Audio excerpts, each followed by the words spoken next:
목회자들을 위한 리더십 컨퍼런스가 열렸습니다.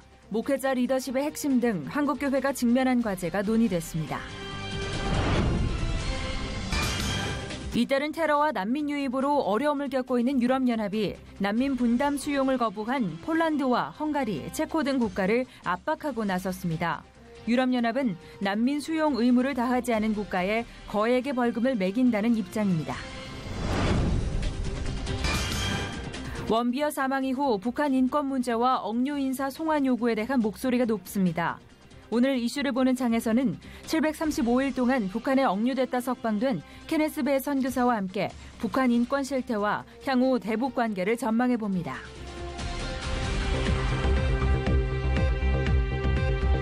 여러분 안녕하십니까? 양인순 목사입니다.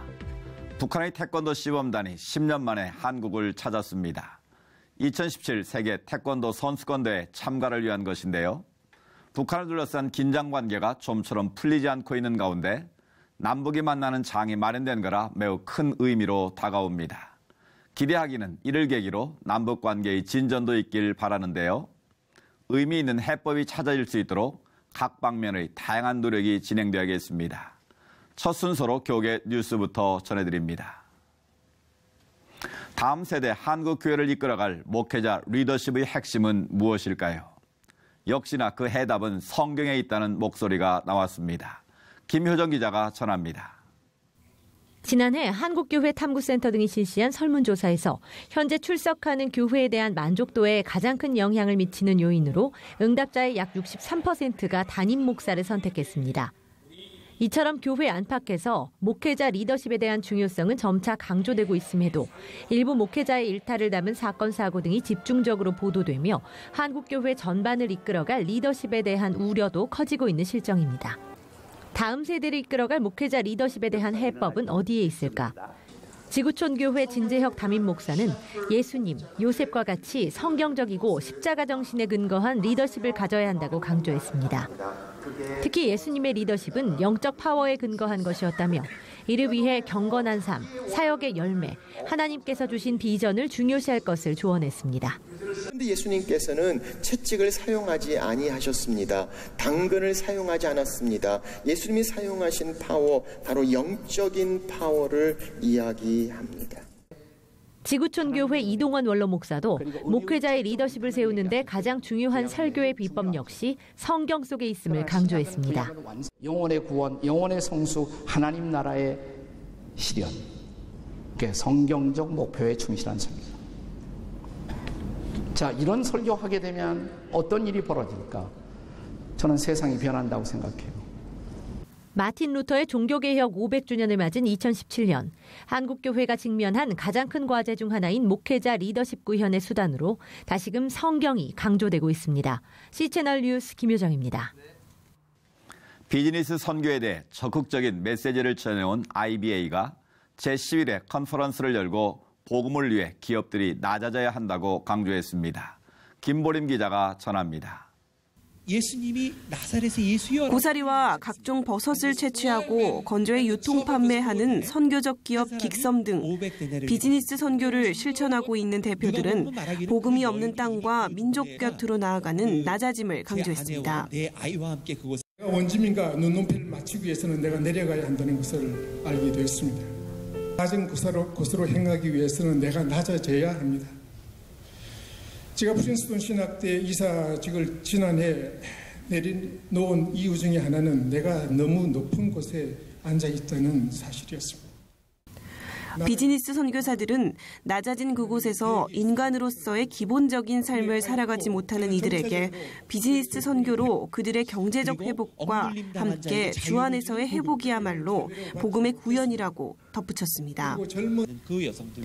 이어 낮아지며 그들의 회복을 위해 서로 사랑하며 살아가는 것이야말로 비즈니스 선교라고 정의했습니다. IBA 송동호 사무총장은 모든 크리스천들은 삶의 자리에서 선교를 이루는 비즈니스 선교의 삶을 살아가야 한다고 권면했습니다. 일터에서 각자 일하고 살아가는데 우리가 얼마나 많은 일을, 놀라운 일을 할 수 있는지에 대해 잘 모르는 것 같아요. 결국 선교적 의도성을 가진 사람들, 우리 모두가 우리의 삶의 자리에서 선교적 삶을 살려고 할 때 복음이 없는 땅과 민족과 사람을 향하는 태도를 가지고 가야 한다는 것을 바로 주님이 가신 자리이고 또 우리가 가야 할 자리입니다.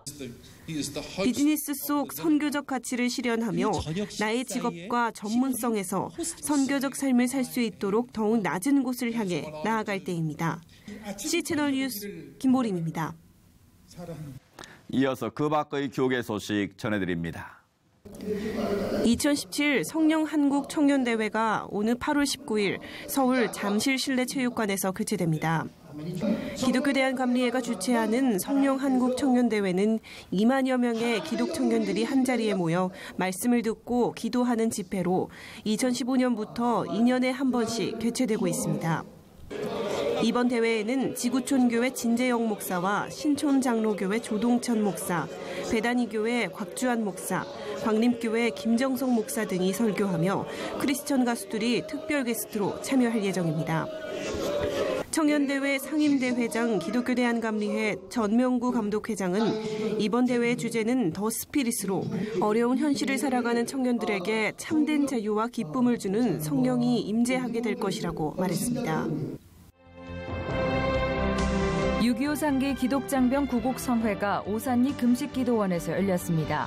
성회에 참석한 전국 각 부대의 기독장병과 군인가족 15,000여 명은 나라와 군선교, 기독장병들의 영적인 부흥을 위해 기도했습니다.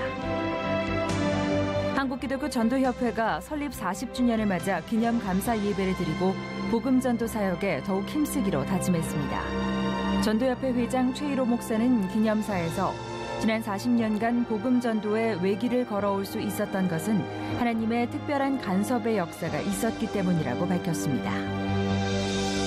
80년대 민주화 운동에 기여했던 고 김관성 목사의 소천 15주기를 맞아 김웅수 모건대 명예교수가 김 목사의 평전, 자유를 위한 투쟁을 출간했습니다. 한국기독교교회협의회와 한국기독교 민주화 운동재단은 출판 기념회를 열고 고인의 삶과 신앙을 되새겼습니다. 전국을 순회하며 기도회를 진행 중인 새1의 평화기도회가 파주에서 DMZ 통일기도회를 열었습니다. 참석자들은 북한 땅을 바라보며 예수님이 주시는 평화와 화목을 통해 남북이 복음 통일을 이룰 수 있기를 기도했습니다.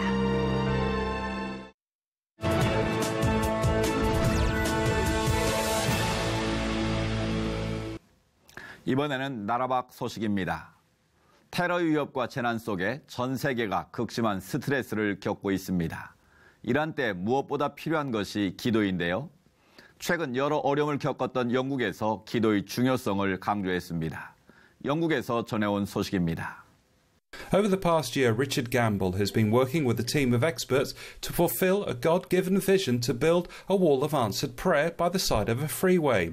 One of the key partners involved is CBN Europe, who produced this video explaining the story of what inspired Gamble to take on this massive faith venture.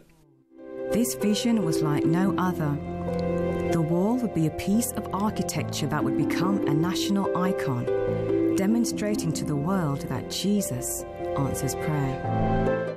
God gave me the vision about 13 years ago for the Wall of Answered Prayer, and I felt him tell me to carry a cross around Leicestershire, which I know sounds a bit different, but I did that because I just wanted people to think about Jesus during Easter, and about 250,000 people saw that. And as I was going around, just felt that God was doing something, and I asked him what did he want me to do next. And so he gave me this idea of building a wall of 1 million bricks, with every single brick representing an answered prayer. And that dream came a step closer to becoming a reality this week, when a reception in Parliament unveiled the shortlist of 5 concept designs. 134 entries from 24 countries were received. The entries were whittled down to 4, as well as a public vote winner. The host of the reception was Stephen Timms MP, a member of the judging panel and chair of the APPG for Faith and Society. I hope it's going to secure a really firm place in Britain's national consciousness, just like great churches and cathedrals have done in the past. More than 100 key leaders and politicians attended the reception, and they were very excited by the potential impact of having this kind of Christian landmark in the UK. I'm overwhelmed that somebody can have this kind of a vision. As a nation, we're often quite shy about putting our faith in a very public place. And it also seemed to me, as a politician, that we need to be able to say that prayer is absolutely important to Christians. What really excites me about it when I first heard the vision is just this idea of Christians from all over the nation coming together, raising up a monument, raising up a testimony to our nation.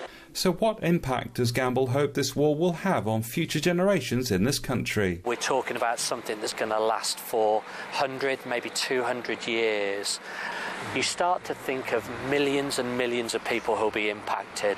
And I think it's a great opportunity for this generation to share what Jesus has done in their lives, which will leave a legacy for the generations to come. So it's hoped that brick by brick this wall will act as a catalyst to turning this nation back to the power of answered prayer. In other words, if they build it, they will come to God.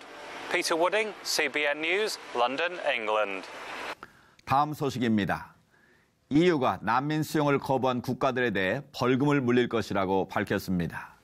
난민 문제를 유럽 사회가 함께 해결하고자 했던 의지를 보여주는 것으로 풀이되었는데요. 자세한 내용 김수길 선교사님 연결해서 관련 말씀 나눠봅니다.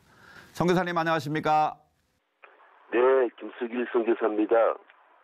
네, EU의 이런 조치는 EU 국가들 사이에서 합의가 된 거였을 텐데 거부하는 국가들이 나온 건 어떤 이유에서였을까요? 현재 유럽 국가들 중에서 난민 정책에 대해 가장 반발하는 나라들은 헝가리와 폴란드, 체코 등입니다.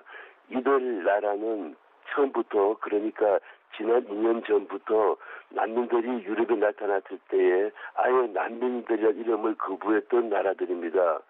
이들 나라들은 난민들이 그들의 고유한 전통과 문화를 파괴시키는 사람들로 간주했습니다. 왜냐하면 이들 나라들 대부분은 가톨릭이고 난민은 무슬림이기 때문입니다. 그래서 난민들이 유럽에 왔을 때에 대부분 반대했던 사람들인데, 그러나 이번 프랑스 대통령 선거에 나타났듯이 극우주의자 르펜에 대한 지지도 역시 무시 못할 인원이었습니다. 이것은 유럽 전 지역의 난민에 대한 피로감이, 그리고 난민들이 벌이는 각종 범죄 행위와 직간접적으로 연관되어 있음을 유럽 사람들이 느끼고 있다는 것입니다. 네, 최근에는 이전보다 난민에 대한 보도가 현격히 줄어든 게 사실인데 그만큼 이전보다 안정됐다고 봐야 하나요? 어떻습니까? 네, 특히 대통령 에르도안이 자주 쓰는 말입니다. EU 국가들이 터키의 말을 듣지 않을 때에 터키와 시리아 국경에 있는 코바니 난민 수용소에서 난민들을 그리스나 다른 나라로 풀겠다는 말을 자주 합니다. 이유는 유럽과 그리스에 난민들의 유입이 그만큼 힘이 든 상황임을 고려한 말입니다. 지금도 난민들은 계속해서 유럽으로 들어오고 있습니다. 지난 2년 전처럼 많은 수는 아니지만 계속해서 난민들이 그리스와 이탈리아에 들어오면서 이들 국가들은 많은 어려움을 겪고 있습니다. 어쩌면 난민들의 이야기는 서로가 숨기는 현상으로 보아야 할 것입니다. 그렇군요. 현재 영국과 프랑스 등 유럽 사회가 많은 변화를 겪고 있기 때문에 앞으로 또 어떻게 달라질지 모르겠습니다만 EU의 이러한 조치 얼마나 구속력이 있는 건가요? 유럽 국가들이 난민들을 거부한다고 해서 벌금을 물리거나 강제적인 행위는 없을 것으로 생각됩니다. 그러나 제가 보아온 세르비아 수도인 베오그라드 경찰서 입구에서 누군가로부터 맞아서 입술이 부르던 가장을 비롯하여 온 가정이 경찰서 정문에서 밤을 지내고 날이 밝자 떠나는 모습을 제가 보았습니다. 이와 같은 일들이 계속해서 일어나겠죠. 사실 어쩌면 유럽 국가연합이 독일을 기점으로 명령을 유지하는 느낌을 지울 수 없습니다. 한국에서 생각하는 것처럼 EU의 영향력은 그렇게 큰 것이 아닐 거로 생각됩니다. 유럽 국가연합들이 나그네들을 외면하지 않고 그들을 품는 정책으로 지혜를 모을 수 있기를 여러분께서 기도해 주시면 감사하겠습니다. 네, 최근 이어지고 있는 테러가 유럽을 중심으로 일어나고 있기 때문에 난민 문제 해결에 더 큰 어려움이 있어 보이는데요. 난민 문제에 대해 지혜로운 대책이 찾아지길 함께 기도해야겠습니다. 송 교사님 오늘 말씀 감사합니다. 네, 감사합니다.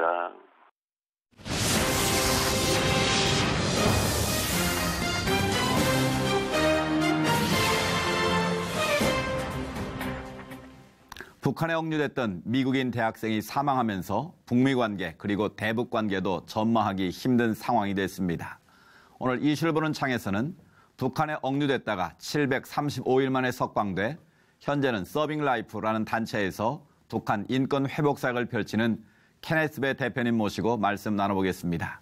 안녕하십니까? 네, 안녕하십니까? 반갑습니다. 네. 바쁘신 가운데 저희 수에 나와주셔서 감사합니다. 네, 감사합니다. 앞서 말씀드린 대로 서빙 라이프의 공동 대표를 맡고 계신데요.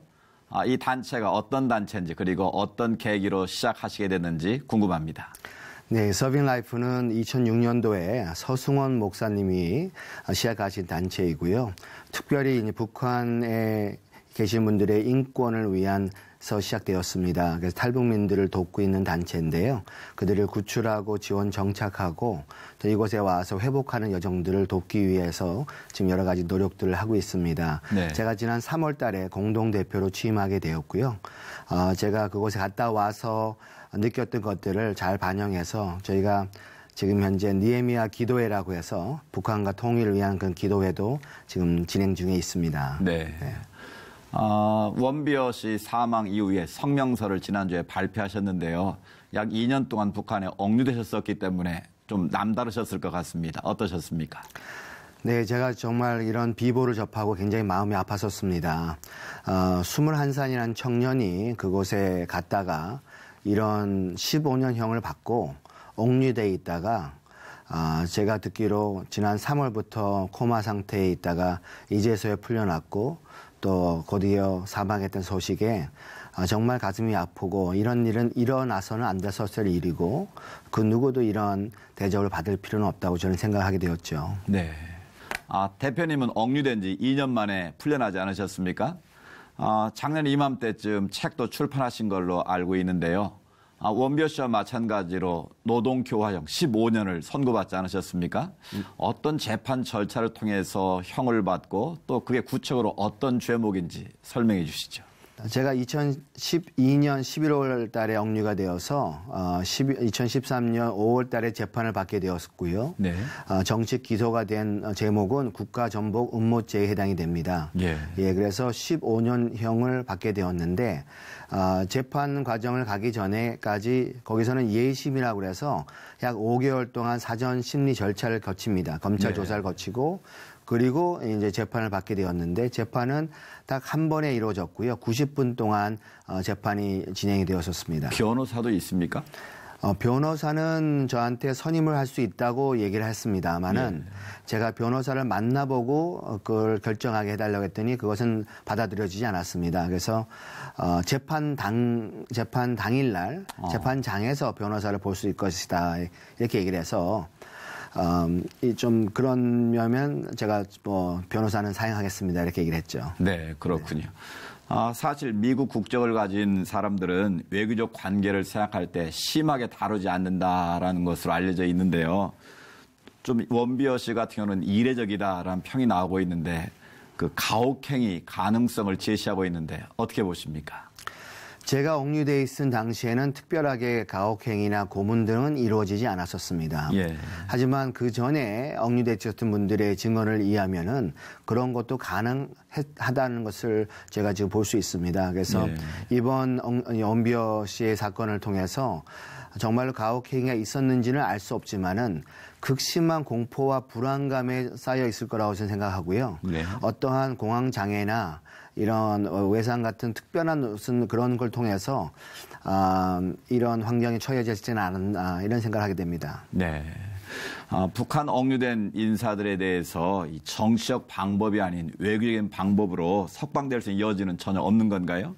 원비어 씨가 그렇게 되도록 미국도 다양한 외교 채널을 통해서 노력한 것으로 알고 있는데 어떻게 보시는지요? 네, 제가 그곳에 억류돼 있을 때 2년 동안 사실 물밑 접촉과 많은 대화가 오고 간 걸로 알고 있습니다. 그래서 결론적으로 나중에 제가 집에 돌아올 수 있는 계기가 된 것은 그분들이 요구했던 조건이 일부가 뭐였냐면 미국의 고위층 중에 누가 와야지만이 석방이 가능하다는 이야기를 했었습니다. 예. 그래서 당시에 국가정보국장이 직접 와서 저를 데려간 케이스가 됐고요. 이번 원비어 사건 같은 경우도 아마 계속 뒤로서는 고위층 누군가가 와야지만 해결되는 얘기를 계속 한 걸로 알고 있습니다. 예. 저는 이번 사태를 통해서 이제는 미국 정부도 더 강경하게 요구를 할 것으로 생각이 되고요. 또 우리 대한민국 정부도 지금 우리 국민이 6명이나 거기서 억류돼 있는데 예. 한 목소리를 내면서 결과적으로는 데려와야 되는 그런 압박이 훨씬 더 커질 거라고 생각이 됩니다. 정적인 방법은 다른 외교적인 채널을 사용하는 것도 중요하다. 그런 말씀이시죠? 그렇죠. 다양한 접촉과 노력이 필요한 그런 상황이죠. 네. 이 국제사회가 노력해야 될 부분은 아직도 북한에 억류되어 있는 분들이 있지 않습니까? 네, 그렇습니다. 어떤 접근이 가장 효과적이라고 생각하시는지요? 저는 지금 이 원비어 사건을 통해서 저는 북한 정부를 강하게 압박할 수 있는 계기가 된 걸로 저는 생각이 되고요. 지금까지는 그곳에 계신 분들한테 피해가 될까봐 그 밖에서는 이렇게 적극적으로 나서지는 못한 것처럼 보여졌지만 네. 이제는 그렇게 할 수 있는 계기가 되도 생각이 되고요. 또 북한 정부도 이번 계기를 말미암아 무조건적인 석방이라는 그러한 제스처를 취한다면은 북미 간의 대화도 또 우리 남북과의 대화도 촉진제 역할을 할 수 있는 그런 계기가 될 수 있다고 생각이 됩니다. 그래서 네. 저희가 한 목소리로 민간단체와 시민단체, 교회 그리고 정부가 다 같이 우리 국민의 조속한 석방과 송환을 우리가 요청을 하고 미국 정부도 똑같은 그런 발언을 한다면 저는 아마 그 북한 정부의 입장에서는 곧 보내줄 수밖에 없는 상황으로 가지 않겠나 생각이 됩니다. 네. 마지막으로 선교사님 서빙 라이프 사역으로도 앞으로 굉장히 분주하실 텐데요. 하반기 그 사역에 대해서 그리고 앞으로의 사역에 대해서 구체적으로 좀 말씀해 주시죠. 네, 이번 8월 달에는 저희가 제주도에 있는 열방대학에서 남과 북과 또 해외 동포들이 모이는 통일 영어 캠프라는 것을 저희가 개최하게 됩니다. 예. 예, 그래서 청소년들과 대학생들이 함께 참여해서 저희가 영어도 배우고 제주도 관광도 하고 저녁 때는 또 영적인 좀 놀라운 집회들도 갖게 하는 그런 회복과 통일을 염원하는 그러한 귀한 행사가 될 걸로 생각이 되고요. 예. 그리고 또 저희가 지금 진행되고 있는 것 중 하나는 니에미아 기도 운동이라는 것을 저희가 지금 시작하고 있습니다. 예. 그래서 전 세계 사람들에게 특별히 100만 명 이상의 기도 서명 운동을 이 전 세계적으로 온라인으로 해서 시작을 하려고 합니다. 그래서 많은 분들이 제가 다니는 데마다 북한을 위해서 기도하고 있다는 분들을 많이 만납니다. 그래서 이제는 우리가 정말 그분들이 내가 기도하겠습니다. 북한을 위해 기도하겠습니다 하는 분들의 서명을 받게 된다면 전 세계에서 얼마나 많은 사람들이 북한과 통일을 위해서 기도하는 것을 알 수 있게 될 것이고요. 그리고 또 이분들에게 정기적인 기도 편지를 보내서 어떻게 함께 기도할 수 있는지 나눌 수 있는 그런 일도 지금 준비하고 있습니다. 그러니까 북한을 위한 중보기도 네트워크이군요. 그렇죠. 중보기도 네트워크를 통해서 훨씬 더 많은 사람들이 북한을 위해서 조직적으로 기도할 수 있는 그러한 운동을 지금 시작하려고 합니다. 네. 계획하신 모든 일 하나하나가 주 안에서 잘 이루어지길 저희도 함께 기도하겠습니다. 오늘 말씀 감사합니다. 네, 감사합니다. 네.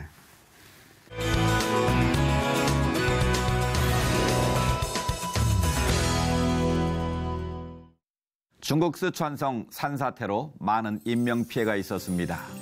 각 나라마다 재해와 사건, 사고로 많은 어려움이 있는 요즘인데요. 서로 기도로 도와야겠습니다. 시철 매거진 굿데이는 여러분이 직접 참여하실 수 있는 방송입니다. 아래 전화번호와 이메일로 언제든지 연락 주시기 바라고요. 인터넷을 통해서도 다시 보실 수 있습니다. 오늘 순서는 여기까지입니다. 시청해주신 여러분 고맙습니다.